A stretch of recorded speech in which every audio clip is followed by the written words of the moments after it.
Zoo Story. It is a one-act play written by Edward Albee. Let us introduce the author, Edward Franklin Albee.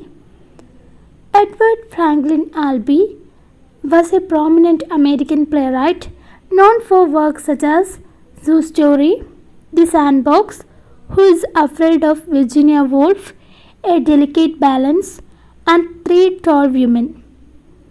അപ്പോൾ അമേരിക്കയിലെ വളരെ famous ആയിട്ടുള്ള ഒരു play റൈറ്റാണ് ആര്? Edward Franklin Albee. Edward Albee എന്ന പേരിലാണ് ഇദ്ദേഹം അറിയപ്പെടുന്നത്. ഇദ്ദേഹത്തിൻ്റെ വളരെ ഫേമസ് ആയിട്ടുള്ള കുറച്ച് പ്ലേസാണ്.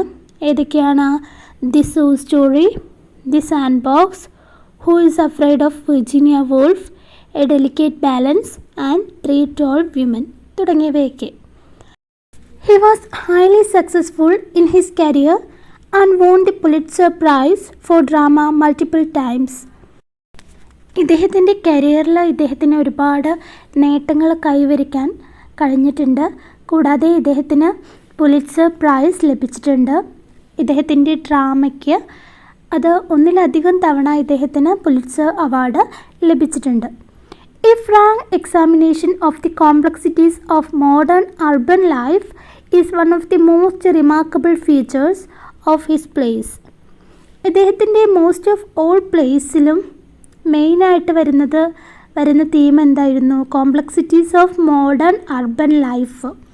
അർബൻ ലൈഫിലെ കോംപ്ലക്സിറ്റീസ് ആയിരുന്നു ഇദ്ദേഹത്തിൻ്റെ മോസ്റ്റ് പ്ലേസിലെയും തീംസ്. ഓക്കെ, അപ്പോൾ എഡ്വേർഡ് ആൽബിയെക്കുറിച്ച് നമ്മളിപ്പോൾ കുറച്ചൊക്കെ പരിചയപ്പെട്ട് കഴിഞ്ഞു അല്ലേ. ഇദ്ദേഹം വളരെ ഫേമസ് ആയിട്ടുള്ള പ്ലേ റൈറ്റാണ് അമേരിക്കയിലെ. ഇദ്ദേഹത്തിൻ്റെ വളരെ ഫേമസ് ആയിട്ടുള്ള കുറച്ച് വർക്ക്സ് നമ്മൾ പരിചയപ്പെട്ടു കഴിഞ്ഞു. ഏതൊക്കെയാണ്? Zoo story, sand box, who is afraid of Virginia Woolf, a delicate balance, three tall women തുടങ്ങിയവയൊക്കെയാണ്. പിന്നെ ഇദ്ദേഹത്തിൻ്റെ കരിയറിൽ ഒരുപാട് നേട്ടങ്ങൾ കൈവരിക്കാൻ കഴിഞ്ഞിട്ടുണ്ട്. ഒന്നിലധികം തവണ പുലിറ്റ്സർ പ്രൈസ് ലഭിച്ചിട്ടുണ്ട് ഇദ്ദേഹത്തിൻ്റെ ഡ്രാമയ്ക്ക് വേണ്ടിയിട്ട്. പിന്നെ ഇദ്ദേഹത്തിൻ്റെ ഡ്രാമയിലെ മെയിൻ തീം എന്ന് പറയുന്നത് എന്തായിരുന്നു? Complexities of modern urban life ആയിരുന്നു.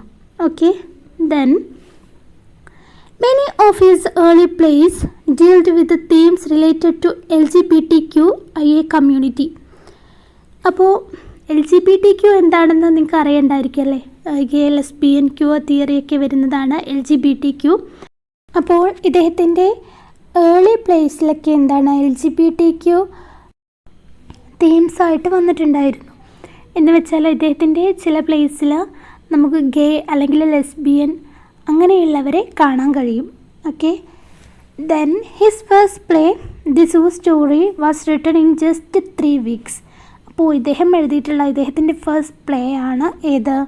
സൂ സ്റ്റോറി എന്നത്. ഇത് വെറും 3 ആഴ്ച കൊണ്ടാണ് ഈ ഒരു ഡ്രാമ എഴുതി കംപ്ലീറ്റ് ആക്കിയിട്ടുള്ളത്. അപ്പോൾ ഇദ്ദേഹത്തിൻ്റെ വളരെ ഫേമസ് ആയിട്ടുള്ള പ്ലേ ആണ് സൂ സ്റ്റോറി. ഇദ്ദേഹത്തിൻ്റെ ഫസ്റ്റ് പ്ലേ കൂടിയാണ് ഏത്? Zoo story. അപ്പോൾ ഇത് വെറും 3 ആഴ്ച കൊണ്ടാണ് ഇദ്ദേഹം എഴുതി കംപ്ലീറ്റ് ആക്കിയിട്ടുള്ളത്. It was first staged in Berlin in 1959. ഈ ഡ്രാമ ഫസ്റ്റായിട്ട് അവതരിപ്പിച്ചത് എവിടെയാണ്? ബെർലിനിലാണ് ഈ ഡ്രാമ ഫസ്റ്റായിട്ട് ആദ്യമായിട്ട് അവതരിപ്പിച്ചത്.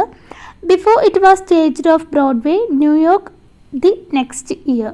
പിന്നീട് അടുത്ത വർഷം തന്നെ എന്താണ് 1959 ബെർലിനിൽ ഈ ഡ്രാമ ആദ്യമായിട്ട് അവതരിപ്പിച്ചത്. അതിനുശേഷം ന്യൂയോർക്കിൽ തൊട്ടടുത്ത ഇയറിൽ തന്നെ അവതരിപ്പിച്ചു. ഓക്കെ, ഇനി നമുക്ക് ഈ ഡ്രാമയുടെ പ്ലോട്ടിലേക്ക് കടക്കാം. ഇതൊരു 1 act പ്ലേ ആണ്. അത് നിങ്ങൾ ആദ്യം ഒന്ന് ഓർത്ത് വെക്കണം. സൂ സ്റ്റോറി എന്നത് 1 act പ്ലേ ആണ്. ഓൺലി 2 ക്യാരക്ടേഴ്സ് മാത്രമേ ഈ ഒരു പ്ലേയിൽ വരുന്നുള്ളൂ. 2 ക്യാരക്ടേഴ്സുള്ള 1 act പ്ലേ ആണ് സൂ സ്റ്റോറി. എന്നാൽ ഇനി നമുക്ക് ഇതിൻ്റെ പ്ലോട്ടിലേക്ക് കടക്കാം. The entire play takes place in a park bench in the Central Park, New York, within a span of an hour. അപ്പോൾ ഈ ഒരു സ്റ്റോറി വെറും മണിക്കൂറുകൾ കൊണ്ട് മാത്രം നടക്കുന്ന ഒരു പ്ലേ ആണ് ഏത്? Zoo story. ഓക്കെ, അപ്പോൾ ഈ എൻറ്റയർ പ്ലേ നടക്കുന്നത് എവിടെ വെച്ചാണ്? ന്യൂയോർക്കിലെ സെൻട്രൽ പാർക്കിൽ വെച്ചിട്ടാണ് ഈ ഒരു പ്ലേ നടക്കുന്നത്. അവിടെ മാത്രമേ ഈ പ്ലേ അരങ്ങേറുന്നുള്ളൂ.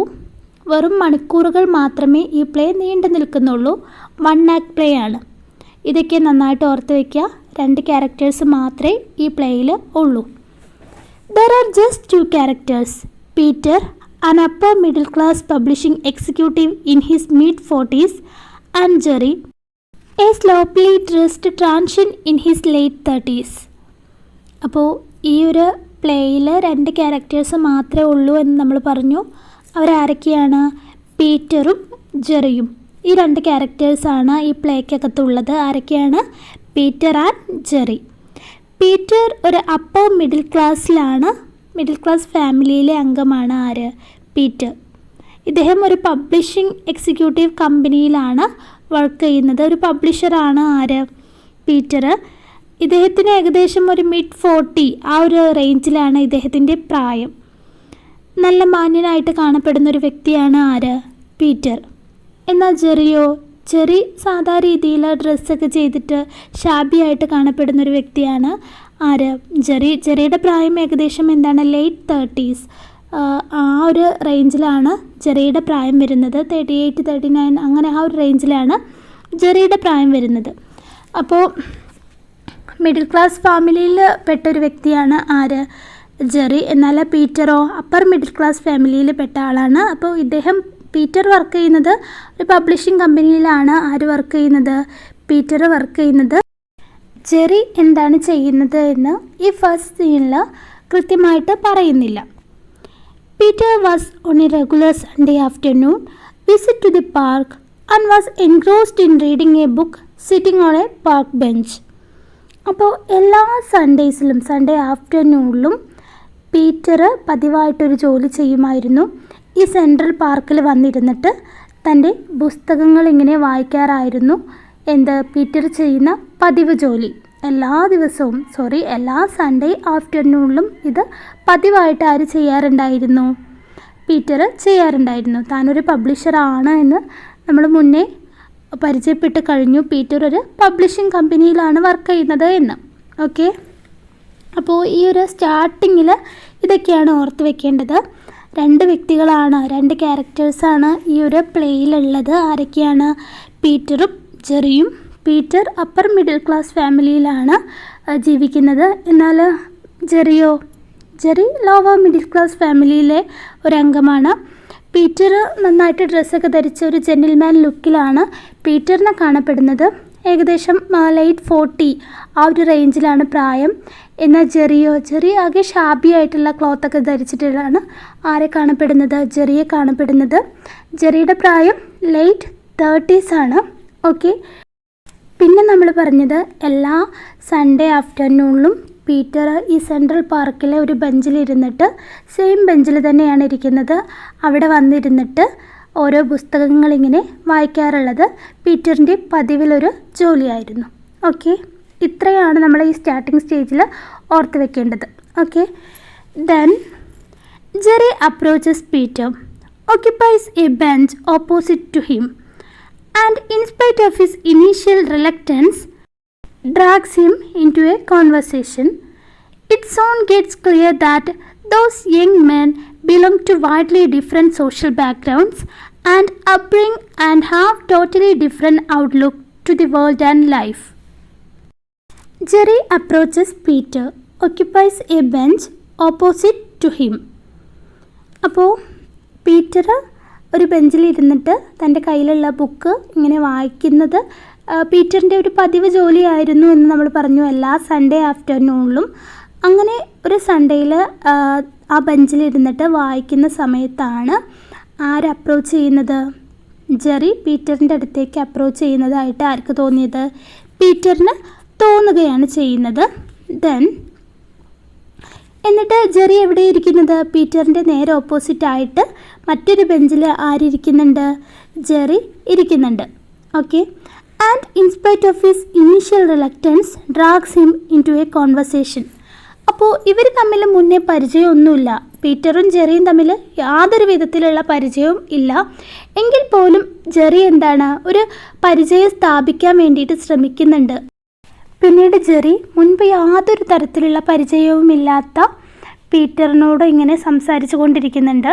പീറ്റർ ആ സമയത്ത് സിഗരറ്റ് വലിക്കുന്നുണ്ടായിരുന്നു. അപ്പോൾ പീറ്ററിനോട് പറയുന്നുണ്ട്, സിഗരറ്റ് വലിക്കേണ്ട, സിഗരറ്റ് വലിച്ചാൽ തനിക്ക് എന്തായാലും ക്യാൻസർ വരും എന്നൊക്കെ ആര് പറയുന്നുണ്ട്? ജെറി പീറ്ററിൻ്റെ അടുത്ത് പറയുന്നുണ്ട്. അപ്പോൾ ഇവർ തമ്മിൽ മുൻപൊന്നും പരിചയമൊന്നും ഇല്ല എങ്കിൽ പോലും ജെറി എന്താണ് ഒരു പരിചയം സ്ഥാപിക്കാൻ വേണ്ടിയിട്ടാണ് അവിടെ ശ്രമിക്കുന്നത് പീറ്ററിൻ്റെ അടുത്ത്. It soon gets clear that those young men belongs to widely different social backgrounds and upbringing and have totally different outlook to the world and life. അപ്പോൾ ജെറിയുടെ ഈ ഒരു ആറ്റിറ്റ്യൂഡ് കണ്ടാൽ തന്നെ നമുക്ക് മനസ്സിലാക്കാൻ സാധിക്കും ഡിഫറെൻ്റ് ആയിട്ടുള്ള ഒരു സോഷ്യൽ ബാക്ക്ഗ്രൗണ്ടിൽ നിന്നാണ് ആര് വരുന്നത് എന്ന്, ജെറി വരുന്നത് എന്ന് നമുക്ക് ജെറിയുടെ ആ ഒരു ഔട്ട്ലുക്ക് കണ്ടാൽ തന്നെ മനസ്സിലാക്കാനും സാധിക്കും. പിന്നെ മുൻപൊന്നും യാതൊരു തരത്തിലുള്ള പരിചയവും ഇല്ലാത്തൊരു വ്യക്തിയോട് ഇങ്ങനെയും സംസാരിക്കുന്ന സമയത്ത് നമുക്ക് അത് മനസ്സിലാക്കാൻ സാധിക്കും. Okay. Then Peter is A regular American, A successful business executive with publishing industry. He lives a settled life in an upper middle class locality with his wife, 2 daughters, 2 dogs and a pair of parakeets. He leads a structured life. Even his Sunday afternoons are structured. He would come to the park and occupy the same bench and read till evening. എന്നാൽ Peter ഒരു American citizen തന്നെയാണ്. പിന്നെ എന്താണ്, successful ബിസിനസ്മാനാണ് ആര്? Peter. അദ്ദേഹം work ചെയ്യുന്നത് നമ്മൾ പറഞ്ഞു പബ്ലിഷിംഗ് ഇൻഡസ്ട്രിയിലാണ്. ആര് വർക്ക് ചെയ്യുന്നത്? പീറ്റർ വർക്ക് ചെയ്യുന്നത്. പിന്നെ അത് മാത്രമല്ല അവനൊരു സെറ്റിൽഡ് ലൈഫ് തന്നെയുണ്ട്. പിന്നെ എന്താ, നല്ലൊരു വീട്ടിലൊക്കെയാണ് ആര് താമസിക്കുന്നത്? പീറ്റർ താമസിക്കുന്നത്. പിന്നെ അദ്ദേഹത്തിന് ഫാമിലി ഉണ്ട്, വൈഫുണ്ട്, 2 ഡോട്ടേഴ്സ് ഉണ്ട്. പിന്നെ അദ്ദേഹത്തിൻ്റെ വീട്ടിൽ 2 ഡോഗ്സ് ഉണ്ട്. പിന്നെന്താ, പാരാക്കീറ്റ്സ് എന്ന് പറഞ്ഞാൽ എന്താണ്? 2 തത്തകളുണ്ട്, പെയർ ഓഫ് പാരാക്കീറ്റ്സ് ഉണ്ട്. അങ്ങനെയൊക്കെയുള്ള സെറ്റിൽഡ് ആയിട്ടുള്ള ഒരു ലൈഫാണ് ആരുടേത്? പീറ്ററിൻ്റേത്. He leads a structured life. Even his Sunday afternoon are structured. He would come to the park and occupy the same bench and read till evening. പിന്നെ അദ്ദേഹം എല്ലാ സൺഡേസിലും ആഫ്റ്റർനൂൺ ഈ സെൻട്രൽ പാർക്കിൽ വന്നിട്ട് അവിടെ അദ്ദേഹത്തിനായിട്ടൊരു ബെഞ്ചുണ്ട്. എന്ന് വെച്ചാൽ അദ്ദേഹമാണ് സ്ഥിരമായിട്ട് ആ ബെഞ്ചിലിരിക്കാറ്. എല്ലാ സൺഡേ ആഫ്റ്റർനൂണിലും ഒഴിഞ്ഞു കിടക്കുന്ന ഒരു സ്ഥലത്താണ് ആ ബെഞ്ചുള്ളത്. എന്നിട്ട് അയാൾ വന്നിട്ട് ഫ്രീ ആയിട്ട് അവിടെ ഇരുന്നിട്ട് എന്താണ്, ബുക്സ് വായിക്കുകയാണ് ചെയ്യാറ്. അദ്ദേഹത്തിന് ശല്യപ്പെടുത്താനൊന്നും ആരും തന്നെ ഉണ്ടാവാറില്ല. അപ്പോൾ ഉച്ച മുതൽ വൈകുന്നേരം വരെ ബുക്സ് വായിച്ചുകൊണ്ട് ആ പാർക്കിലിരിക്കലാണ് ആരുടെ ജോലി? പീറ്ററിൻ്റെ ജോലി എല്ലാ സൺഡേസിലും. Jerry's interruption into the complicancy of Peter makes the scene dramatic. അപ്പോൾ പീറ്റർ വളരെ കാമായിട്ട് ആ ബെഞ്ചിലിരുന്നിട്ട് ഇങ്ങനെ ബുക്സ് വായിച്ചു കൊണ്ടിരിക്കുകയാണ്. ആ സമയത്താണ് ജെറി പീറ്ററിനെ ശല്യപ്പെടുത്തിക്കൊണ്ട് എങ്ങോട്ടേക്ക് കടന്നു വരുന്നത്? പീറ്ററിൻ്റെ അടുത്തേക്ക് കടന്നു വരുന്നത്. Jerry talks to strangers apparently to make contact with them. അപ്പോൾ ജെറിയും അതുപോലെ തന്നെ പീറ്ററുമായിട്ട് മുൻപൊന്നും പരിചയമില്ല. ജെറിയും പീറ്ററും ശരിക്കും എന്താണ്, സ്ട്രേഞ്ചേഴ്സാണ്, അപരിചിതന്മാർ തന്നെയാണ്. എങ്കിൽ പോലും പരിചയപ്പെടാൻ വേണ്ടിയിട്ടാണ് ആര് ശ്രമിക്കുന്നത്? ജെറി ശ്രമിക്കുന്നത്. Jerry represents a generation of Americans living in the mid-20th century who was baffled by the rapid urbanization that was happening in the United States at that time. അപ്പോൾ യുണൈറ്റഡ് സ്റ്റേറ്റ്സിൽ ഈ പ്ലേ നടക്കുന്ന ആ ഒരു ടൈമിൽ അർബനൈസേഷൻ്റെ ഭാഗമായതുകൊണ്ട് തന്നെ എന്താ, ജെറിയെ അതിൽ നിന്ന് വ്യത്യസ്തമായിട്ടാണ് നമുക്ക് കാണാൻ കഴിയുന്നത്. ജെറി എന്നത് എന്താണ്, റൂറൽ ലൈഫിൻ്റെ പ്രതീകമാണ്. എന്നാൽ യുണൈറ്റഡ് സ്റ്റേറ്റ്സിൽ ആ ഒരു ടൈമിൽ അർബനൈസേഷനാണ്, നഗരവൽക്കരണം കടന്നു വരുന്ന ആ ഒരു സമയത്തായിരുന്നു ഈ പ്ലേ നടന്നുകൊണ്ടിരിക്കുന്നത്. Okay. Loss of intimacy and growing indifference or detachment to the society are some of the striking features of urbanization at any point of time. അപ്പോൾ അർബനൈസേഷൻ്റെ ഫീച്ചേഴ്സ് എന്തൊക്കെയാണ് എന്ന് നമുക്ക് അറിയാമല്ലേ. നഗരവൽക്കരണം വന്നപ്പോൾ ഇൻറ്റിമസി കുറഞ്ഞു, അതുപോലെ തന്നെ ആളുകൾ തമ്മിലുള്ള അറ്റാച്ച്മെൻറ്റ് കുറയുകയാണ് ചെയ്യുന്നത് നഗരവൽക്കരണത്തിൻ്റെ ഭാഗമായിട്ട്. Probably such characteristics are internalized or naturalized in the present American society. but they were rather frictional with the traditional values of brotherhood and intimacy that defined the rural or semi-rural culture of the land. Therefore, Jerry was fond of establishing contact with others. അപ്പോൾ അമേരിക്കയിൽ നഗരവൽക്കരണം വന്നതോടുകൂടി ഇന്നും ആ ഒരു characteristics നിരന്തരം നിലനിൽക്കുന്നുണ്ട്. ആളുകൾ തമ്മിലുള്ള ഇൻറ്റിമസി, അതുപോലെ തന്നെ രണ്ട് വ്യക്തികൾ അല്ലെങ്കിൽ പരസ്പരം ഉള്ള ആ ഒരു അറ്റാച്ച്മെൻറ്റ്, അതൊന്നും ഇപ്പോൾ ഈ നഗരവൽക്കരണത്തിൻ്റെ ഭാഗമായിട്ട് ഇല്ല. എങ്കിൽ പോലും ജെറി എന്തിൻ്റെ പ്രതീകമാണ്? റൂറൽ കൾച്ചറിൻ്റെ ട്രഡീഷണൽ വാല്യൂസ്, ബ്രദർഹുഡിനൊക്കെ മുറുകെ പിടിക്കുന്ന ഒരു കൾച്ചറാണ് ആർക്കുള്ളത്? ജെറിക്കുള്ളത്. അതുകൊണ്ട് തന്നെ എന്താണ്, അടുത്തുള്ള ആളെ കണ്ടപ്പോൾ അവൻ മൈൻഡ് ചെയ്യാതെ ഇരിക്കുന്നില്ല. പകരം എന്താണ്, ആളുകളുമായിട്ട് സൗഹൃദം പങ്കിടാനാണ് ആര് ശ്രമിക്കുന്നത്? ജെറി ഇവിടെ ശ്രമിക്കുന്നത്. ഓക്കെ, അപ്പോൾ ജെറി എന്തിൻ്റെ പ്രതീകമാണ്? റൂറൽ കൾച്ചറിൻ്റെ പ്രതീകമാണ് ആര്? ജെറി. ഓക്കെ, എന്നാൽ പീറ്റർ ആണെങ്കിൽ അപ്പർ കൾച്ചറിൻ്റെ പ്രതീകമായിട്ടാണ് നമുക്ക് പീറ്ററിനെ കാണാൻ കഴിയുന്നത്. അർബനൈസേഷൻ്റെ പ്രതീകമായിട്ടാണ് പീറ്ററിനെ നമുക്കിവിടെ കാണാൻ കഴിയുന്നത്. Okay, Peter on the other hand represent the urban middle class with their values of privacy and decency. Formality, polite manners and detachment are the defining qualities of urban rich in general, whereas intimacy, emotional nature, informal behavior and frankness in general define the working class. The play can be seen as a clash between the values of these two classes. അപ്പോൾ Peter ഇവിടെ എന്തിൻ്റെ സിമ്പിളായിട്ടാണ് കാണുന്നത്? Urban middle class ഫാമിലിയിൽ ഉൾപ്പെട്ട വ്യക്തിയാണ് ആര്? Peter. അതുകൊണ്ട് തന്നെ ഇദ്ദേഹത്തിൻ്റേതായിട്ടുള്ള പ്രൈവസിയും അതുപോലെ തന്നെ ഡീസൻസിയും ഒക്കെ കീപ്പ് ചെയ്യേണ്ടി വരുന്നുണ്ട്. Formality, polite manners and detachment are the defining qualities of urban rich in general.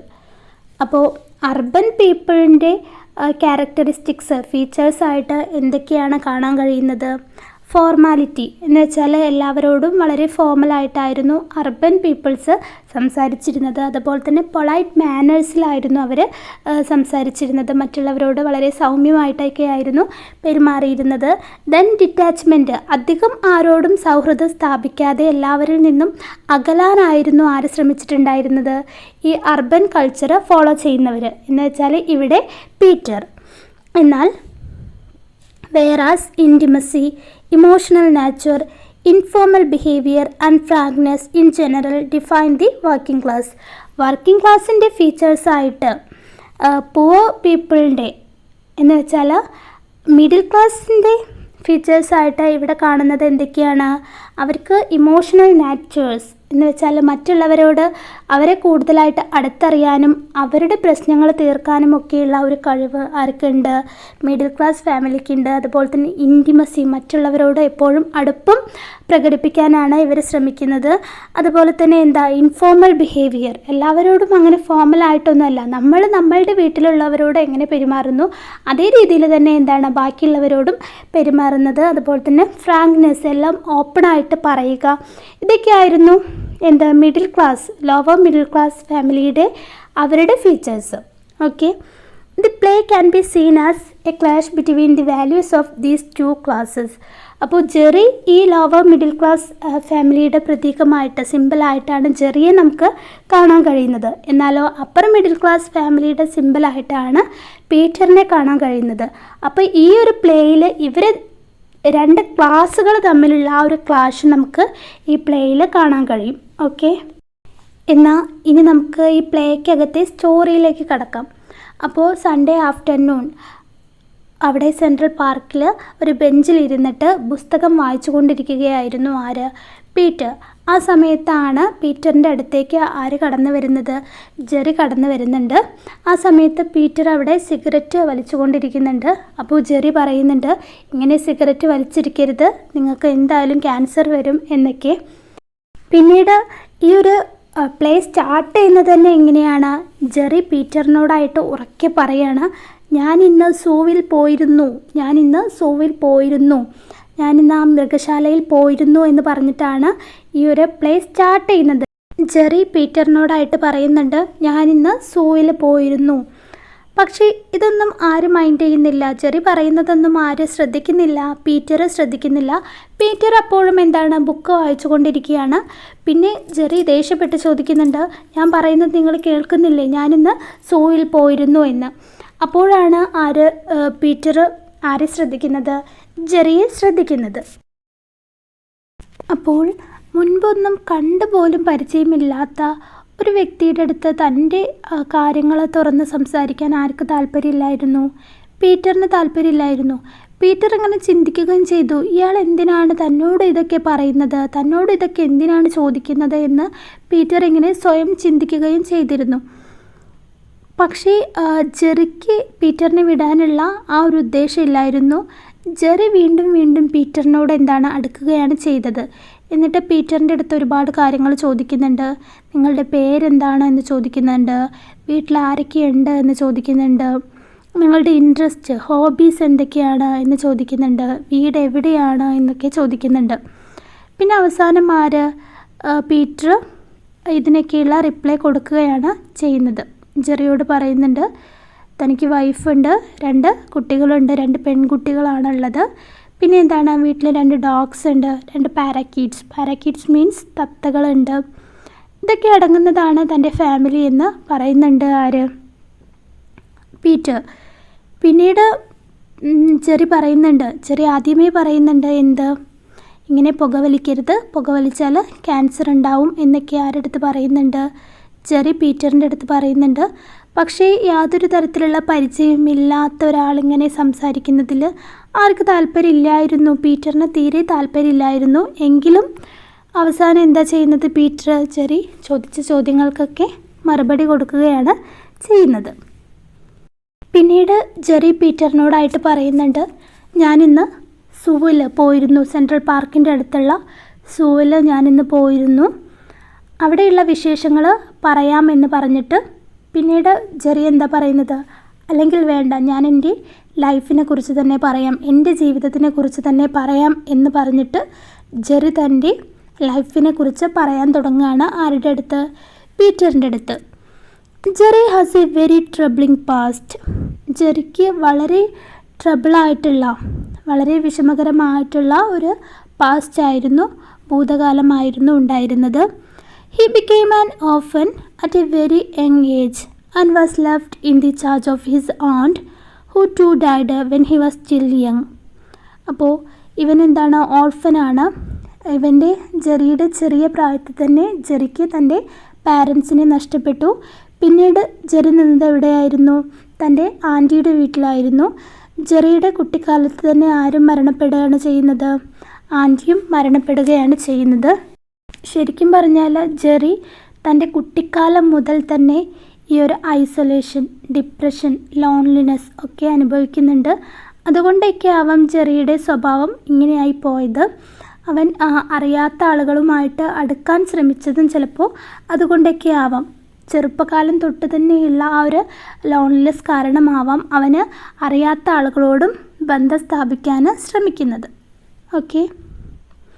The only romantic relationship he had was a short homosexual relationship with another boy when he was 12 years old.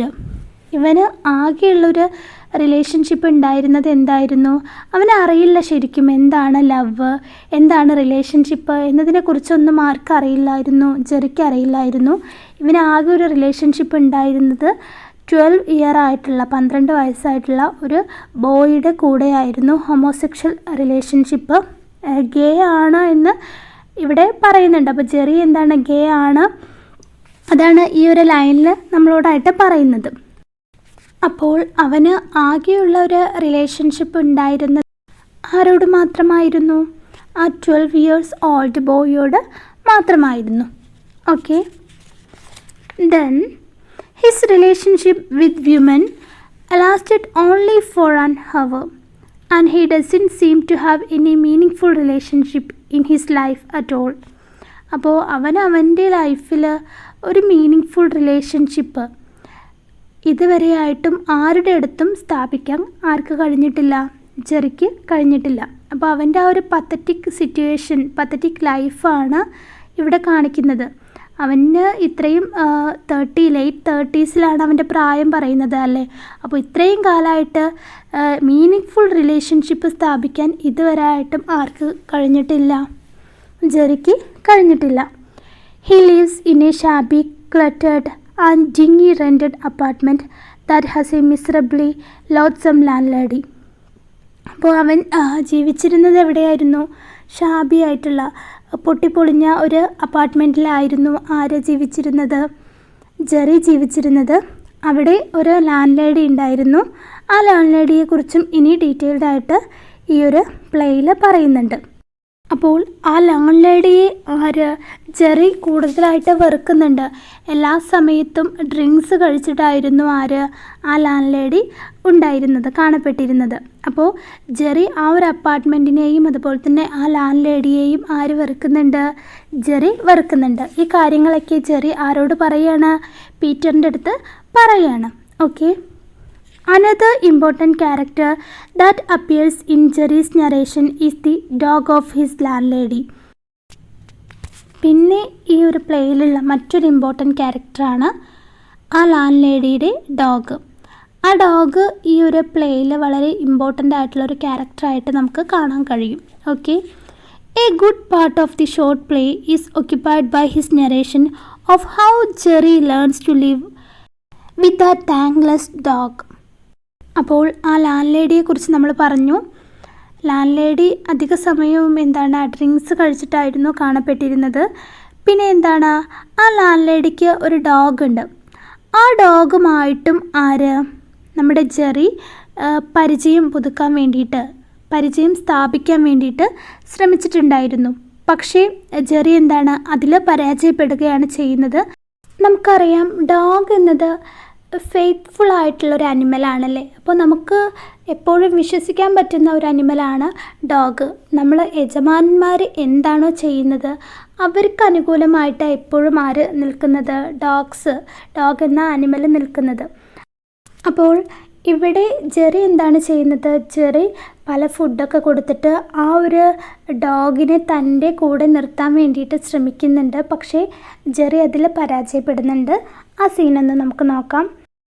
He tried to befriend the dog, very hard feeding it with hamburgers for many days, following which he poisoned the dog. അപ്പോൾ ആ ഡോഗുമായിട്ട് സൗഹൃദം സ്ഥാപിക്കാൻ വേണ്ടിയിട്ട് Jerry ഒരുപാട് ശ്രമിക്കുന്നുണ്ട്. അവന് വേണ്ടിയിട്ട് daily ഹംബർഗറൊക്കെ കൊടുക്കുന്നുണ്ട്. പിന്നെ ഒരുപാട് ഫീഡ് ചെയ്യുന്നുണ്ട്, പലതരത്തിലുള്ള ഫുഡൊക്കെ കൊടുത്തിട്ട്. പക്ഷേ ആ ഡോഗ് ആരുടെ അടുത്തേക്ക് വന്ന് സൗഹൃദം സ്ഥാപിച്ചില്ല. ജെറിയുടെ അടുത്തേക്ക് വന്ന് സൗഹൃദം സ്ഥാപിച്ചില്ല. അപ്പോൾ ജെറി കരുതുന്നത്? ജെറി തന്നോട് സൗഹൃദം സ്ഥാപിക്കാത്ത ആ ഡോഗിനെ കൊല്ലാൻ വേണ്ടിയിട്ട് തീരുമാനിക്കുകയാണ്. ആ സമയത്ത് ജെറി എന്താ ചെയ്യുന്നത്? ആ ഡോഗിന് കൊടുക്കാൻ വെച്ച ഫുഡിൽ വിഷം, പോയിസൺ ചേർക്കുന്നുണ്ട്. പക്ഷേ അതിൽ നിന്ന് സർവൈവ് ചെയ്യുന്നുണ്ട്? ഡോഗ് സർവൈവ് ചെയ്യുന്നുണ്ട്. The dog survives but learns to live with Jerry without attacking him any more. അപ്പോൾ സർവൈവ് ചെയ്തത് കൊണ്ട് തന്നെ പിന്നീട് ജെറി ആ ഒരു മൃഗത്തിനെ ഉപദ്രവിക്കാൻ വേണ്ടിയിട്ട് പോയിട്ടില്ല. Probably Jerry learn to establish contact with others through his interaction with the dog. അപ്പോഴെന്താണ് ജെറി പിന്നീട് മനസ്സിലാക്കുന്നുണ്ട്, ഇത്രയും വിശ്വസനീയമായിട്ടുള്ളൊരു ഡോഗിന് പോലും തന്നെ മനസ്സിലാക്കാൻ കഴിഞ്ഞില്ല, തന്നോട് സൗഹൃദം സ്ഥാപിക്കാൻ ആർക്ക് പോലും കഴിഞ്ഞില്ല, ആ ഒരു ഡോഗിന് പോലും കഴിഞ്ഞില്ല എന്ന ആ ഒരു ടെൻഷൻ ആർക്കുണ്ട്, ജെറിക്കുണ്ട്. പിന്നീട് അവൻ എന്താണ് മനുഷ്യരുമായിട്ട് ഇൻട്രാക്ട് ചെയ്യാൻ വേണ്ടിയിട്ട് ശ്രമിക്കുകയാണ്. ആ ഡോഗിൻ്റെ അടുത്ത് ഇൻട്രാക്ട് ചെയ്യാൻ ശ്രമിച്ച പോലെ തന്നെ പിന്നീട് അവന് പല വ്യക്തികളുമായിട്ട് ഇൻട്രാക്ട് ചെയ്യാൻ വേണ്ടിയിട്ട് ശ്രമിക്കുന്നുണ്ട്. The story of the dog shocks Peter and he is unwilling to listen further to Jerry. അപ്പോഴെന്താണ് ഈ ഒരു സ്റ്റോറി കേട്ടപ്പോൾ, ഈ ഡോഗിൻ്റെ സ്റ്റോറി കേട്ട സമയത്ത് ആർക്ക് പീറ്ററിനൊരു സഹതാപം തോന്നുകയാണ്. ആരുടെ അടുത്ത്? ജെറിയുടെ അടുത്ത്. കാരണം എന്താണ്, അത്രത്തോളം നമ്മൾ വിശ്വസിച്ച് കൂടെ നടക്കുന്നൊരു മൃഗമാണ് ഡോഗ്. അപ്പോൾ ഡോഗിന് 2-3 ദിവസം ഫുഡൊക്കെ കൊടുത്തെങ്കിൽ പോലും ഡോഗ് എന്താണ് ജെറിയുമായിട്ട് ആ ഒരു സൗഹൃദത്തിന് വേണ്ടിയിട്ട് ശ്രമിച്ചില്ല. അപ്പോൾ മൃഗങ്ങളുടെ അടുത്ത് നിന്ന് പോലും തനിക്ക് യാതൊരു തരത്തിലുള്ള പരിഗണനയും ലഭിച്ചില്ല എന്ന ആ ഒരു വിഷമം ആർക്ക് തോന്നുകയാണ് ചെയ്യുന്നത്? പീറ്ററിന് തോന്നുകയും പിന്നീട് ജെറി പറയുന്ന കാര്യം അത്ര ക്ഷമയോടെ അല്ലെങ്കിലും ജെറി പറയുന്ന ഓരോ വാക്കുകളും ആര് ശ്രദ്ധിച്ച് കേൾക്കുകയാണ്? പീറ്റർ ശ്രദ്ധിച്ച് കേൾക്കുകയാണ് ചെയ്യുന്നത്. The lack of communication must be the result of the class difference and the widely different upbringing and outlooks of the two men. അപ്പോൾ നമ്മൾ മുന്നേ പറഞ്ഞിട്ടുണ്ടായിരുന്നു, പീറ്റർ എന്നത് അർബൻ സിവിലൈസേഷൻ്റെ പ്രതീകമാണല്ലേ. അർബൻ അപ്പർ മിഡിൽ ക്ലാസ് ഫാമിലിയുടെ പ്രതീകമാണ് ആര്? പീറ്റർ. അതുകൊണ്ട് തന്നെ പീറ്ററിന് ജെറി പറയുന്ന എല്ലാ കാര്യങ്ങളും ശ്രദ്ധിക്കാനും അവനൊരു പരിഹാര മാർഗം പറഞ്ഞു കൊടുക്കാനും ആര് റെഡിയാവുന്നില്ല? പീറ്റർ റെഡിയാവുന്നില്ല. അത് ആ ഒരു ക്ലാസ്സിനെയാണ് അവിടെ സൂചിപ്പിക്കുന്നത്. പിന്നീട് പീറ്റർ തന്നെ സ്വയം ചിന്തിക്കുന്നുണ്ട്, എത്ര ഓപ്പണായിട്ടാണ് ജെറി ഓരോ കാര്യങ്ങളും തന്നോട് പറയുന്നത്.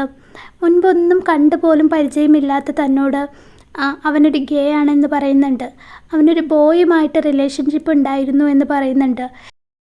ഇപ്പോൾ പറഞ്ഞ ഈ ഡോഗിൻ്റെ കഥ, അവൻ താമസിക്കുന്ന ആ ഒരു ഹൗസിലെ ലാൻഡ് ലേഡിയുടെ കഥ, എല്ലാം എത്ര ഓപ്പണായിട്ടാണ് ജെറി തന്നോട് പറയുന്നത് എന്ന് ഓർത്തിട്ട് ആർക്ക്? പീറ്ററിന് അത്ഭുതം തോന്നിയിട്ടുണ്ട്. പിന്നെ അത് മാത്രമല്ല, പീറ്ററിന് 2 പെൺകുട്ടികളാണ് ഉള്ളത് എന്ന് നമ്മൾ പറഞ്ഞു. പക്ഷേ പീറ്റർ എപ്പോഴും ആഗ്രഹിച്ചിരുന്നത് ആർക്ക് വേണ്ടിയിട്ടായിരുന്നു? ഒരു ആൺകുട്ടിക്ക് വേണ്ടിയിട്ടായിരുന്നു ആഗ്രഹിച്ചിരുന്നത്. അത് തൻ്റെ സ്വന്തം ഭാര്യയോട് പറയാൻ പോലും ആർക്ക്? പീറ്ററിന് അത്രത്തോളം ഒരു മടി ആർക്കുണ്ടായിരുന്നു? പീറ്ററിനുണ്ടായിരുന്നു. ഒരു കുട്ടി കൂടി വേണമെന്ന് പറയാനുള്ള ആ ഒരു മടി പോലും ആർക്കുണ്ടായിരുന്നു? പീറ്ററിനുണ്ടായിരുന്നു. അപ്പോൾ ജെറിയെ വെച്ച് നോക്കുമ്പോൾ താൻ അത്രത്തോളം എന്താണ് മറ്റുള്ളവരോടൊന്നും തുറന്ന് പറയാത്തൊരു പ്രകൃതമായിട്ട് ആർക്ക് തോന്നുന്നുണ്ട്? പീറ്ററിന് തന്നെ തോന്നുന്നുണ്ട്. Okay, right from the beginning the intrusive and impolite nature of Jerry is contrasted with the polite and well mannered behaviour of Peter. അപ്പോൾ എന്താണ്, ഈ ഒരു പ്ലേ സ്റ്റാർട്ട് ചെയ്ത സമയത്ത് തന്നെ നമ്മൾ പറഞ്ഞിരുന്നു, ഒരു ഇംപൊളൈറ്റ് ആൻഡ് ഇൻട്രൂസീവ് ബിഹേവിയർ ആണ് ആരുടെ അടുത്ത് കാണപ്പെട്ടത്? ജെറിയുടെ അടുത്ത് കാണപ്പെട്ടത്. പക്ഷേ ആ ഒരു ബിഹേവിയർ അത്ര പെട്ടെന്നൊന്നും ആർക്കും ഉൾക്കൊള്ളാൻ കഴിഞ്ഞില്ല. പൊളൈറ്റായിട്ട് അതുപോലെ തന്നെ വെൽ മാനേഡ് ബിഹേവിയർ ആയിട്ടുള്ള പീറ്ററിന് ജെറിയുടെ ഈ ഒരു ബിഹേവിയർ ഉൾക്കൊള്ളാൻ കഴിഞ്ഞിട്ടില്ലായിരുന്നു. There are many occasions in the play where Peter's patience is put on a test by the thoroughly unrefined behavior of Jerry. പിന്നെ ഈ പ്ലേയുടെ ഉള്ളിലൂടെ ഒന്ന് കടന്നു നോക്കുകയാണെങ്കിൽ ഈ പ്ലേയുടെ പല ഭാഗത്തും ജെറിയുടെ ആ ബിഹേവിയർ ആർക്ക് ഉൾക്കൊള്ളാൻ കഴിഞ്ഞില്ല? പീറ്ററിന് ഉൾക്കൊള്ളാൻ കഴിഞ്ഞിട്ടില്ല. പീറ്ററിൻ്റെ ക്ഷമ പരീക്ഷിക്കുന്ന തരത്തിലുള്ള പെരുമാറ്റം ആരുടെ ഭാഗത്തു നിന്നുണ്ടായിരുന്നു? ജെറിയുടെ ഭാഗത്തു നിന്ന് പീറ്ററിന് നേരെ ഉണ്ടായിരുന്നു. പീറ്റർ അവിടെ ഇരുന്ന് പുസ്തകം വായിക്കുന്ന സമയത്ത് ഇക്കിളിയാക്കിയിട്ട് പീറ്ററിന് ശല്യം ചെയ്യുന്നൊക്കെയുണ്ട് ആര്? ജെറി. അതൊന്നും ഉൾക്കൊള്ളാൻ ആർക്ക് കഴിഞ്ഞിട്ടില്ലായിരുന്നു? പീറ്ററിന് കഴിഞ്ഞിട്ടില്ലായിരുന്നു. ഇനി നമ്മൾ ഡിസ്കസ് ചെയ്യാൻ പോകുന്നത് ഈ ഒരു പ്ലേയുടെ ക്ലൈമാക്സ് ആണ്. വളരെ ഇമ്പോർട്ടൻ്റ് ആയിട്ടുള്ളൊരു സീനാണ് climax scene. The climax of the drama takes place when Jerry leaves his bench and tries to occupy the park bench occupied by Peter. അപ്പോൾ ഇതുവരെയായിട്ടും ജെറിയും പീറ്ററും വേറെ വേറെ ബെഞ്ചിലായിരുന്നു ഇരുന്നിരുന്നത് അല്ലേ. അപ്പോൾ പീറ്റർ സ്ഥിരമായിട്ട് എല്ലാ ഞായറാഴ്ചയും ആ ഒരു ബെഞ്ചിൽ തന്നെ ഇരുന്നിട്ടാണ് ബുക്സ് വായിക്കാറ്. അപ്പോൾ ജെറി താനിരിക്കുന്ന ബെഞ്ചിൽ നിന്ന് എണീറ്റ് വന്നിട്ട് പീറ്ററിൻ്റെ അടുത്ത് വന്നിരിക്കുകയാണ്. എന്നിട്ട് പീറ്ററിനെ ഇങ്ങനെ ഉന്തുന്നുണ്ട്. Peter is unwilling to move out. He defends his bench, telling that he naturally had a right to that particular park bench as he regularly used it on all Sunday afternoons. അപ്പോൾ എന്താണ്, Jerry പീറ്ററിൻ്റെ അടുത്ത് വന്നിരുന്നിട്ട് പീറ്ററിനെ എന്താണ് ആ ബെഞ്ചിൽ നിന്ന് ഇങ്ങനെ ഉന്തിക്കൊണ്ടിരിക്കുകയാണ്. അപ്പോൾ പീറ്ററിന് ആ സമയത്ത് ദേഷ്യം വന്നിട്ട് പീറ്ററും എന്താണ് ആ ബെഞ്ചിൽ മുറുകെ പിടിച്ചിരിക്കുകയാണ് ചെയ്യുന്നത്. എന്നിട്ട് പീറ്റർ പറയുന്നുണ്ട്, എല്ലാ സൺഡേ ആഫ്റ്റർനൂണിലും ഞാൻ ഈ ബെഞ്ചിൽ തന്നെ ഇരിക്കുക, അതുകൊണ്ട് ഈ ബെഞ്ച് ഒരിക്കലും ഞാൻ വിട്ടു തരില്ല എന്ന് പറയുന്നുണ്ട്. അപ്പോൾ ജെറി ഇങ്ങനെ നീക്കിയിട്ട് പീറ്ററിനെ ആ ബെഞ്ചിൻ്റെ അറ്റത്തേക്ക് കൊണ്ടുവരികയാണ്. എന്നിട്ട് പറയുന്നുണ്ട്, ഈ ബെഞ്ചിലല്ല അടുത്ത ബെഞ്ചിൽ പോയിരുന്നോ എന്ന് ആരോട് പറയുന്നുണ്ട്? പീറ്ററിനോട് പറയുന്നുണ്ട്. പക്ഷേ പീറ്ററും അപ്പോഴെന്താണ് വിട്ടുകൊടുക്കുന്നില്ല. അവർ രണ്ടുപേരും പിന്നെ ആ ഒരു ഫൈറ്റാണ് നടക്കുന്നത്. പീറ്റർ പറയുന്നുണ്ട്, എല്ലാ സൺഡേയിലും ഞാൻ ഈ ബെഞ്ചിൽ തന്നെ ഇരിക്കുന്നത്, അതുകൊണ്ട് ഞാൻ ഇവിടെ തന്നെ ഇരിക്കുകയുള്ളൂ, നിങ്ങൾ വേണമെങ്കിൽ മാറിയിരുന്നോ എന്ന് ആരുടെ അടുത്ത് പറയുന്നുണ്ട്? പീറ്റർ ജെറിയുടെ അടുത്ത് പറയുന്നുണ്ട്. Towards the end of the play, Jerry seems to transfer part of his own wild nature to Peter. Jerry challenges Peter to defend his bench and throws his knife to Peter so that it becomes more or less even a fight. അപ്പോഴെന്താണ്, അതുവരെ കാമായിട്ടിരുന്നിരുന്ന പീറ്ററിനും അപ്പോഴെന്താണ് വളരെയധികം ദേഷ്യം പിടിക്കുകയും ജെറിയും പീറ്ററും തമ്മിൽ ഒരു ചെറിയ fight അവിടെ നടക്കുകയും ചെയ്യുന്നുണ്ട്. അപ്പോൾ ആ ഒരു ഫൈറ്റ് നടന്ന സമയത്ത് ജെറി ഓടിപ്പോയിട്ട് തൻ്റെ ബാഗിലുണ്ടായിരുന്ന ആ ഒരു നൈഫ് കത്തിയെടുത്ത് ആരുടെ അടുത്തേക്ക് വരുന്നുണ്ട്? പീറ്ററിൻ്റെ അടുത്തേക്ക് വരുന്നുണ്ട്. ആ സമയത്ത് പീറ്റർ ഒന്ന് പേടിക്കുന്നുണ്ട്. പീറ്റർ ചോദിക്കുന്നുണ്ട്, നിങ്ങൾ എന്താണ് എന്നെ ചെയ്യാൻ പോകുന്നത്? കൊല്ലാൻ പോവുകയാണോ എന്നൊക്കെ ചോദിക്കുന്നുണ്ട്. ആര്? പീറ്റർ ജെറിയോടായിട്ട് ചോദിക്കുന്നുണ്ട്. ജെറി പറയുന്നുണ്ട്, നിന്നെ കൊന്നാൽ നിനക്കാണ് എല്ലാ നഷ്ടവും ഉള്ളത്, കാരണം നിൻ്റെ വൈഫ് ഒറ്റപ്പെടും, കുട്ടികൾ അനാഥരാവും എന്നൊക്കെ പറയുന്നുണ്ട്. പക്ഷേ ജെറി പറയുന്നുണ്ട്, ഞാനാണെങ്കിൽ ഒറ്റപ്പെട്ടവനാണ്, എനിക്ക് ആരുമില്ല, അതുപോലെയല്ല നീ എന്നൊക്കെ ആരുടെ അടുത്ത് പറയുന്നുണ്ട്? പീറ്ററിൻ്റെ അടുത്ത് ജെറി പറയുന്നുണ്ട്. Peter would not touch the knife in the beginning, but finally was so enraged by Jerry that he takes the knife. അപ്പോഴെന്താണ്, പീറ്ററും ജെറിയും തമ്മിൽ നടന്ന ആ ഫൈറ്റിനിടയിൽ ആ കത്തി തെറിച്ചിട്ട് അങ്ങോട്ട് വീഴുന്നുണ്ട്. അപ്പോൾ അതുവരെ ആയിട്ടും ആര്? പീറ്റർ ആ നൈഫിൻ്റെ അടുത്തേക്ക് പോവുകയോ ആ നൈഫ് എടുക്കുകയോ ചെയ്തില്ല. പക്ഷേ ജെറി വീണ്ടും പീറ്ററിനെ ഇങ്ങനെ എന്താണ് വല്ലാതെ ദേഷ്യം പിടിപ്പിച്ച സമയത്ത് പീറ്റർ പോയിട്ട് എന്താണ് ആ ഒരു നൈഫ് ആ കത്തി എടുക്കുന്നുണ്ട്. But finally the veil of civility is peeled off and Peter is ready to fight for his private property of the park bench. അപ്പോഴെന്താണ് അവസാനം ജെറി ഇങ്ങനെയും തൻ്റെ നേർക്ക് വരുന്ന ആ ഒരു സമയത്ത് പീറ്റർ ജെറിക്കെതിരെ പൊരുതാൻ വേണ്ടിയിട്ട് തയ്യാറാവുകയാണ്. അപ്പോൾ എന്താണ്, പീറ്ററിന് ഒരേ ഒരു ലക്ഷ്യമേ ഉണ്ടായിരുന്നുള്ളൂ, തൻ്റെ ബെഞ്ച് തിരിച്ച് പിടിക്കണമെന്ന ലക്ഷ്യം. പീറ്റർ ജെറിയോടായിട്ട് പറയുന്നുണ്ട്, ഞാനിപ്പോൾ പോലീസിനെ വിളിക്കും, പോലീസ് എന്നൊക്കെ ആര് വിളിക്കുന്നുണ്ട്? പീറ്റർ വിളിക്കുന്നുണ്ട്. ആ സമയത്ത് ജെറി പറയുന്നുണ്ട്, ഇതൊരു പ്രൈവറ്റ് ആയിട്ടുള്ള പ്ലേസാണ്, ഇവിടെ പോലീസിനെ വിളിച്ചിട്ടൊന്നും ഒരു കാര്യവുമില്ല എന്ന് പറയുന്നുണ്ട്. പോലീസുകാരൊക്കെ ഇപ്പോഴെന്താണ് ഗേൾസ് കളിക്കുന്ന ആ ഒരു സ്ഥലത്തായിരിക്കും ഉണ്ടായിരിക്കുക എന്നും ആരുടെ അടുത്ത് പറയുന്നുണ്ട്? ജെറി പീറ്ററിൻ്റെ അടുത്ത് പറയുന്നുണ്ട്. അപ്പോൾ പീറ്റർ ജെറിക്കെതിരെ വേണ്ടിയിട്ട് പൊരുതാൻ തീരുമാനിക്കുകയാണ്, താൻ ഇരിക്കുന്ന ആ ഒരു ബെഞ്ച് തനിക്ക് കിട്ടുന്നതിന് വേണ്ടിയിട്ട്. Jerry charges at Peter and finally impales himself on the knife and dies. അപ്പോഴെന്താണ്, പീറ്റർ ഇങ്ങനെ കത്തി ജെറിയുടെ നേർക്ക് ഇങ്ങനെ പിടിച്ച ആ ഒരു ടൈമിൽ ജെറി വന്നിട്ട് എന്താ ചെയ്യുന്നത്? ആ കത്തിക്ക് എതിരെയായിട്ട് ജെറി ചാടുകയാണ് ചെയ്യുന്നത്. അങ്ങനെ ജെറി എന്താണ് മരണത്തിലേക്ക് വീഴുകയാണ് ചെയ്യുന്നത്. അപ്പോൾ ജെറിക്ക് ഒരേ ഒരു ലക്ഷ്യമേ ഉണ്ടായിരുന്നുള്ളൂ, എന്താണത്? മരണം എന്ന ലക്ഷ്യം. കാരണം അവനിപ്പോഴും എന്താ ഒറ്റപ്പെട്ട് ലോൺലിനെസ് ഐസൊലേഷനൊക്കെ അനുഭവിച്ചിട്ട് ഒറ്റപ്പെട്ട് നടക്കുന്ന ഒരു വ്യക്തിയാണ് ആര്?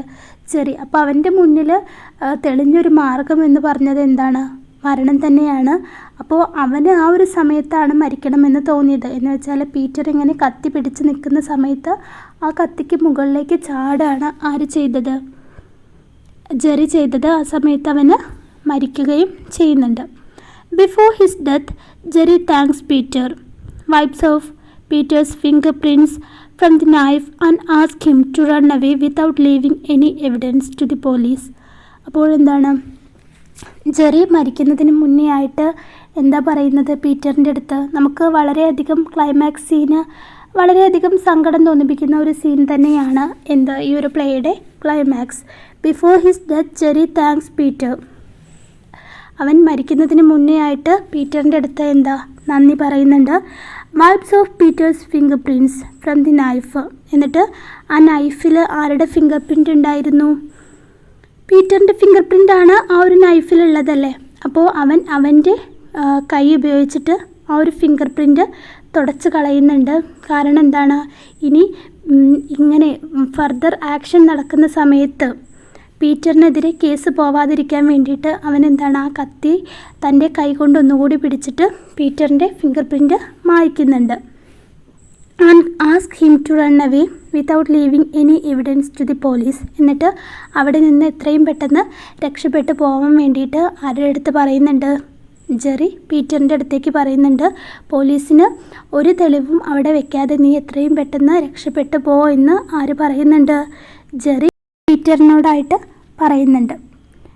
ഇത്രയും പറഞ്ഞുകൊണ്ടാണ് ഈ ഒരു പ്ലേ എൻഡ് ചെയ്യുന്നത്. അപ്പോൾ വളരെ സിമ്പിളായിട്ടുള്ള ഷോർട്ടായിട്ടുള്ളൊരു പ്ലേ ആണ് ദി സൂ സ്റ്റോറി. വെറും 2 ക്യാരക്ടേഴ്സ് മാത്രമേ ഈ ഒരു പ്ലേയിലുള്ളൂ. 1 ആക്ട് പ്ലേ ആണ്.